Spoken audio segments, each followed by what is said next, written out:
Hi everyone, welcome to my channel. So my name is Tiffany and I'm going to talk about incarnation crosses today. Your incarnation cross in human design is essentially your life theme, meaning it's your purpose. Why are you here? What energies are you really here to bring to something in an area of passion that you have? And there are 192 incarnation crosses, so it's not a small number. There's a lot of them. One of the reasons it's important for, if you're into human design and you know your energy type and you know your strategy and authority, it's going to be really important to follow your strategy and authority because your incarnation cross will express itself over time as you age and as you live in alignment, okay? So when we're younger and we're probably not living in alignment quite as much, and maybe some of us are, but maybe some of us aren't. But when we're younger, our incarnation cross tends to show up as maybe we repress it, the energy of it. Maybe we don't recognize it in ourselves. Maybe we don't see it as a gift. Maybe we see it as a flaw, right? And so then as we get older, we start to understand, especially as we're living in alignment, this is when we really come into this energy. And it's really, we're living out that purpose. We're living that energy in the work that we do and whatever it is we're doing in the world. So your incarnation cross doesn't say you are going to be a doctor, you're going to be a lawyer, you're going to be an IT person. It doesn't say that, right? What it does say, though, is here's the energy or the gift that you are going to bring to that thing that you love to do. So, for example, if your incarnation cross is about bringing beauty to things, and let's say two people have that same cross and they're here to bring beauty to things. Person A loves engineering, is an engineer, and let's say they take over the course of their life, they start to create beautiful bridges, right? They create bridges that are not only functional and strong, but they also make them beautiful, okay? Or maybe you have somebody else who has that same energy of bringing beauty to things, but their passion is fashion, right? So they're going to make beautiful clothing, make beautiful coats, things like that. Okay, so the incarnation cross is not telling you what to do, but it's kind of maybe the flavor and the talent and the expression of that incarnation cross will just come through whatever it is you're passionate about and will show up that way. All right. So another thing I want to point out is that when you find or discover your incarnation cross, the meaning of your incarnation cross, and by the way, I have a book, an ebook on all 192 incarnation crosses. If you're interested in that, I will link it below. But don't be surprised if your incarnation cross is really like abstract and mystical and like with the fairies, okay? So some meanings of crosses are very concrete, practical, and some are very like abstract and mystical. When I do readings all the time, some people, like when they hear their incarnation cross, they're like, wow, like it like blew my mind, right? That's their reaction. And then some people are like, huh, that's interesting. So just don't be surprised. Either reaction you have, it's like totally okay. And the next thing I want to talk about are the different types of incarnation crosses. There's right angle cross, left angle cross, and juxtaposition cross. Right angle cross is somebody who is here this lifetime, if you believe in that. Here this lifetime, you have personal karma if you have a right angle cross, which means that your purpose and your impact on the collective, on other people, will come by you having a more self-absorbed or selfish approach. So you are here to really focus on the thing that you want to create, right? And by creating that thing or doing that thing, that's how you're going to impact other people. But it's coming from this more personal, very personal focused place. So think about selfish and self-absorbed in the positive sense of those words, right? That's not a negative thing. So an example of somebody with a right angle cross, like let's just say Elon Musk. I don't know his incarnation cross. I know he's also controversial, but I'm not going there. But anyway, like electric cars. A right angle cross person might have a passion for creating electric cars, right? They want to create this thing because they want to see it come to fruition. Maybe thinking that other people might be interested, but they kind of don't even care because it's like people are going to love this or they're not going to love this, but I'm going to love this. And so I'm going to do it. And then they end up making an impact by creating this new thing or inventing this new thing. Okay. But it's coming from this very personal place. Left angle cross means you have transpersonal karma, meaning that your purpose is going to be fulfilled through interactions or through meaningful interactions with other people. Okay. As a left angle cross person, you're going to have your passions, your pet projects, the things you're really interested in doing in life, of course, and you will bring your gifts to those things. So the way you're going to really help the collective, though, is by interactions with other people. So for example, left angle cross of defiance at a high level.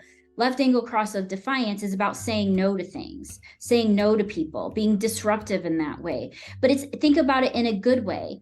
So if you're a left angle cross person who has defiance, and the high level theme of that is your meaningful interactions with other people and helping to help the collective is by saying no, pushing back on things, because that's not going to work. We need to go this way or this direction or whatever. Okay. So that's how that energy can be expressed. And then juxtaposition cross is, they call it the bonus life. My husband has the bonus life. Juxtaposition crosses are not as common. I wouldn't say it's rare, but you don't see them very often. And they don't have karma they're necessarily here to fulfill. They don't necessarily have this personal, self-absorbed way of moving through the world. And they're not necessarily here to bump up against people and have these interactions that are going to change things. They're here to really just kind of be themselves. It will depend on the cross, but that's how they will show up. Is they just don't have this personal karma that they're here to try to fulfill, to impact others. They will still impact, but it's just not from a personal or transpersonal way. All right, so now I'm going to share my own chart so that I can get into some more of the nitty-gritty around why the order of the numbers is important, where you find it in your chart, and give you some other examples. Okay, so you can see my chart here. This is my body graph chart. I'm a manifesting generator. I have some of my stuff over here at the side, and I have right angle cross of service. So what's really important to note here, first of all, is that right angle cross of service has more than one variation. And many of the incarnation crosses have multiple variations. And the reason there are variations where they exist is because the lead gate, so the first number in the right angle cross right here, so for me it's gate 58, that lead energy is coloring or flavoring the meaning of that cross. So for me, I have gate 58, but you'll notice down here variations for cross of service is lead gate 17, lead gate 18, lead gate 52. So gate 58, aliveness and joy. Gate 52, inaction, stillness. Gate 18 is correction, and gate 17 is opinion. So this cross, right angle cross of service with lead gate 17, this energy of opinion is going to be flavoring and coloring that in a very specific way. It's going to be the energy that really kind of stands out with that description. So that's why it's very important, if you're doing any kind of research to understand the meaning of your incarnation cross, make sure you get the lead gate right. Make sure that the numbers are in the correct order. That's number one. Okay, number two, where does the numbers come up in the chart? So how do we know what our incarnation cross is in terms of numbers? So you will see here on the body graph chart, there's a personality side that has the numbers. And you'll notice that all of these numbers before the point, so 58, 52, 9, for example, these numbers are all activations in your chart. So you have 58 here, I have 58 down here, 52, 52, right? Same with the design side. Numbers are located here, and these also show up in our charts as activations. Now, the incarnation cross number comes from 58, 52, 58, 52, personality side, and then 18, 17, 18, 17 here, okay? So that's where the order of the numbers come from, and that's why it's just really important, and that's how they show up in the chart. Now, I do want to just use my chart as an example really quick. With right angle cross of service, the primary theme of this cross is what needs to be fixed, what needs to be changed so that joy of life can be experienced is basically my cross. Okay, that's like a really watering it down quite a bit. But what's important to really note is I can see how in my 20s and 30s that I didn't really express this energy either in a really healthy way, or I really didn't express it in a way that was good for other people. And so when I was younger, I feel sorry for every person that I ever dated